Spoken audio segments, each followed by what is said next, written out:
today we're talking about a car that is the forefather of all sport compacts.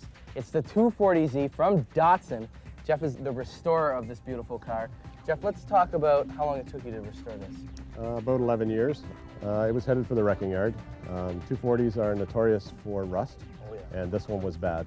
And so it took about 3 years until I had the rust repair done so that I will never have to worry about that again. So this is a complete restoration by you. You're not paying anybody. Yeah, So. I'm on a budget, so I do it all myself. Okay, now let's get right into the car. What have you done since that time? Because obviously you've improved on it.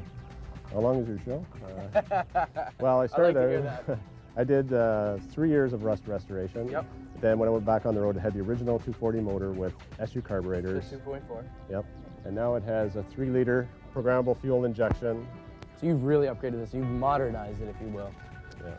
So you have the 3-liter, the overhead can, and anything you've changed about it? This intake manifold it's a stock Nissan manifold, but I cut off all the bosses and welded everything up and then polished it.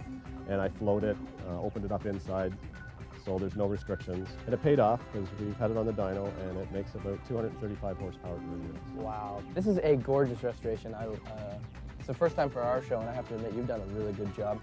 Have you touched the brakes, suspension, all that? It has 12-inch Wilwood rotors on the front, and so when you don't have a lot of money, it's cheap horsepower. If you can go deeper into the corners, you can beat the guy that's got all kinds of horsepower that can't stop, right? Exactly. Suspension for the car? They're shortened struts all the way around.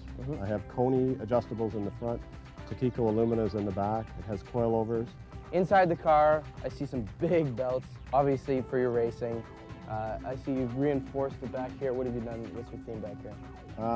Well, I put in their early 80s Toyota Supra seats. They made a really nice seat because they had adjustable bolsters, adjustable in every way you can think of. Jeff, your friend was telling me earlier that you did something really cool with your exhaust. You didn't tell me what, so you got to tell me.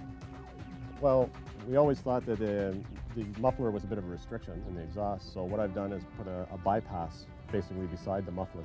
So how does that work? I have 2 tailpipes. The left one is the muffler, the right one is the bypass. That's just plain cool. Love the car, an old 240, you can't complain with that, and I think more guys should restore these things. They're a piece of history. Yeah, I like them.